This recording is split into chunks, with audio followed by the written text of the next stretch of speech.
नमस्कार। आज हम वेल्डिंग प्रक्रिया के बारे में बात करेंगे। फैब्रिकेशन में वेल्डिंग एक महत्वपूर्ण प्रक्रिया है।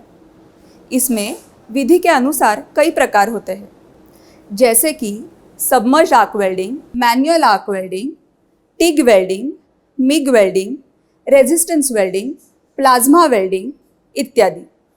इसमें प्रचंड गर्मी और दबाव पैदा करके या फिर इन दोनों का इस्तेमाल करके दो या फिर अधिक भागों को एक साथ जोड़ा जाता है और ठंडा होने पर ये दो भाग या फिर अधिक भाग एक साथ आपस में मजबूती से जुड़ जाते हैं। इस वीडियो श्रृंखला में हम टिग और मिग वेल्डिंग के बारे में बात करेंगे। इसमें व्यवसाय के क्या अवसर है, इसमें लगने वाली लागत, इसके फायदे और नुकसान, इसके बारे में विस्तार से जानेंगे। अब पहले मॉड्यूल में हम टिग यानी कि टंगस्टन इनर्ट गैस वेल्डिंग और मेटल इनर्ट गैस वेल्डिंग यानी कि मिग, इनके बारे में विस्तार से जानेंगे। टिग का मतलब है tungsten inert gas welding. American welding society इसे गैस टंगस्टन आर्क वेल्डिंग या हेली आर्क वेल्डिंग के नाम से भी जानती है। एक टंगस्टन इलेक्ट्रोड का उपयोग करते हुए टिग वेल्डिंग किया जाता है। टंगस्टन का मेल्टिंग पॉइंट यानी गलनांक अत्यधिक उच्च होता है, इसलिए टिग वेल्ड करते समय इलेक्ट्रोड गर्म तो हो जाता है, लेकिन ये पिघलता नहीं है और वेल्ड का हिस्सा नहीं बन पाता है, इसलिए इसे नॉन कंज्यूमेबल यानी गैर उपभोज्य इलेक्ट्रोड कहते हैं। बहुत सी अन्य वेल्डिंग प्रक्रियाओं में इलेक्ट्रोड पिघलकर उससे फिलर मेटल बनता है। ऐसे मामलों में इन्हें उपभोज्य इलेक्ट्रोड प्रक्रियाएं कहा जाता है। तो यहाँ टिग टॉर्च में टंगस्टन इलेक्ट्रोड को रखा जा रहा है। इलेक्ट्रोड एक कोलेट में सरक जाता है और कोलेट इसे कोलेट बॉडी के विरुद्ध कस देता है। आप एंड कैप को ढीला करके होल्डर या धारक से इलेक्ट्रोड की लंबाई को समायोजित यानी एडजस्ट कर सकते हैं। टिग वेल्डिंग से जोड़े जाने वाले धातु के दो टुकड़ों को पिघला दिया जाता है। बेस मेटल तथा टंगस्टन इलेक्ट्रोड के बीच में एक विद्युत आर्क द्वारा ऊष्मा उत्पन्न होती है। आप पैडल द्वारा पैर से या टॉर्च पर अंगूठे के पहिए द्वारा गर्मी की मात्रा को नियंत्रित कर सकते हैं। अधिकांश धातुओं के लिए करंट, डायरेक्ट करंट या डीसी का विकल्प होता है। उसमें एक तार हमेशा ऋणात्मक यानी निगेटिव होता है और एक हमेशा धनात्मक यानी पॉजिटिव होता है। आमतौर पर डीसी टिग वेल्डिंग में इलेक्ट्रोड निगेटिव होता है और जिस पे आप काम कर रहे हो वो वर्क पीस पॉजिटिव होता है। इसे स्ट्रेट पोलैरिटी भी कहा जाता है।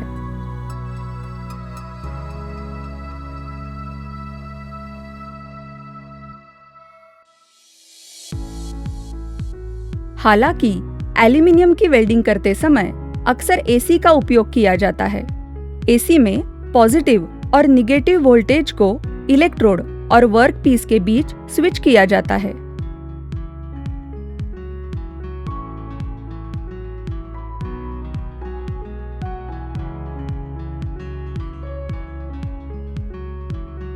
विद्युत परिपथ में करंट यानी धारा एक लूप में प्रवाहित होती है।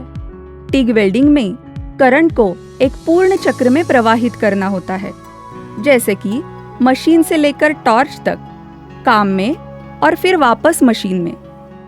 आप फिलर मेटल के बगैर भी टिग वेल्ड कर सकते हैं। यदि आप टिग वेल्ड में फिलर मेटल को जोड़ना चाहते हैं तो आप भरण के एक विशिष्ट मिश्र धातु से बनी मेटल की एक विशिष्ट तार का उपयोग कर सकते हैं। बस आपको इतना सुनिश्चित करना होगा कि वो तार बेस मेटल के अनुकूल हो और उसमें इस कार्य को करने के लिए जरूरी ताकत हो। पिघली हुई धातु को आर्गन और कभी-कभी हीलियम जैसी एक शील्डिंग गैस द्वारा संरक्षित किया जाता है। ये गैस पिघली हुई धातु को वातावरण में होने वाले ऑक्सीजन और जल वाष्प के साथ विपरीत प्रतिक्रिया करने से रोकती है। शील्डिंग गैस को ऐसे ही उच्च दाब वाले सिलेंडरों में संग्रहित किया जाता है। उस गैस के प्रवाह को रेगुलेटर द्वारा नियंत्रित किया जाता है और ट्यूब के द्वारा काम तक पहुंचाया जाता है। तो टिग वेल्डिंग एक इलेक्ट्रिक आर्क वेल्डिंग प्रक्रिया है। ये एक नॉन कंज्यूमेबल टंगस्टन इलेक्ट्रोड का उपयोग करता है। फिलर मेटल को अलग से जोड़ा जाता है। शील्डिंग गैस सिलेंडर से आता है। टिग वेल्डिंग का उपयोग तेल की टंकियां, साइलेंसर जैसे पुर्जे और उच्च दाब वाले जोड़ों में किया जाता है। अब हम देखते हैं कि मिग वेल्डिंग क्या होता है। मिग का मतलब है मेटल इनर्ट गैस वेल्डिंग। आप इसे तार वेल्डिंग भी कह सकते हैं। मिग वेल्डिंग में इलेक्ट्रोड के रूप में कार्य करने के लिए एक पतला तार होता है। इस तार को वेल्डिंग मशीन पर लगे स्पूल से एक लचीली ट्यूब के माध्यम से वेल्डिंग गन पर होने वाले नोजल से बाहर छोड़ा जाता है। वेल्डिंग गन के ट्रिगर को खींच के तार को लगातार फीड किया जाता है। ट्रिगर खींचने से वेल्डिंग करंट और शील्ड गैस भी स्विच ऑन हो जाता है। इस इलेक्ट्रोड और वर्कपीस के बीच एक आर्क यानी विद्युत चाप बनता है और दोनों धातुओं को उनके पिघलने वाले गलनांक से ज्यादा गर्म कर देता है। ये धातुएं पिघलकर आपस में जुड़ जाती हैं। जिन धातुओं को जोड़ना हो उसे बेस मेटल और पिघलने वाले तार को फिलर मेटल कहा जाता है।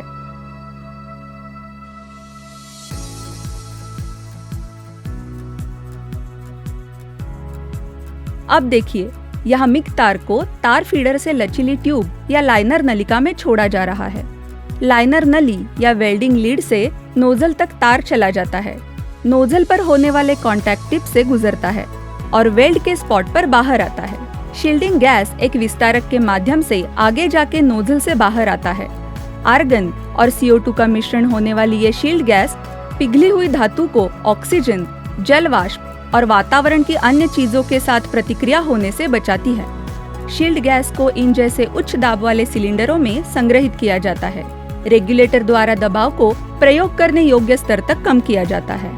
मिग वेल्डिंग में मशीन के सभी नियंत्रण मशीन पर ही सेट किए जाते हैं। इनमें से सबसे महत्वपूर्ण है पोलैरिटी यानी ध्रुवीयता, तार की गति और वोल्टेज। गन पर ट्रिगर सिर्फ चालू बंद स्विच है। अधिकांश मिग वेल्डिंग के लिए करंट डायरेक्ट करंट या डीसी होता है। एक तार हमेशा निगेटिव होता है और एक हमेशा पॉजिटिव। डीसी मिग वेल्डिंग में इलेक्ट्रोड आमतौर पर धनात्मक होता है और वर्कपीस ऋणात्मक होता है। इसे रिवर्स पोलैरिटी भी कहा जाता है। इलेक्ट्रिक सर्किट में विद्युत धारा एक लूप में प्रवाहित होती है। करंट को मशीन से टॉर्च तक, काम में और वापस मशीन में इस तरह एक पूर्ण चक्र में प्रवाहित करना होता है। तो संक्षेप में मिग वेल्डिंग एक इलेक्ट्रिक आर्क वेल्डिंग प्रक्रिया है। ये एक पिघलने वाले तार का इलेक्ट्रोड के तौर पर उपयोग करता है। वही तार मिग मशीन पर लगा रहता है और स्वचालित रूप से टॉर्च से बाहर आता है। मिग वेल्डिंग का उपयोग मुख्य तौर पर वाहन उद्योग में फ्रेम, स्विंग आर्म जैसे पुर्जों में तथा स्ट्रक्चर के वेल्डिंग में किया जाता है। यहाँ आप टिग और मिग वेल्डिंग कहाँ इस्तेमाल कर सकते हैं, उसकी तुलना करने वाला तख्ता देख सकते हैं।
इस मॉड्यूल में हमने टिग और मिग वेल्डिंग के बारे में कुछ प्राथमिक जानकारी ली है।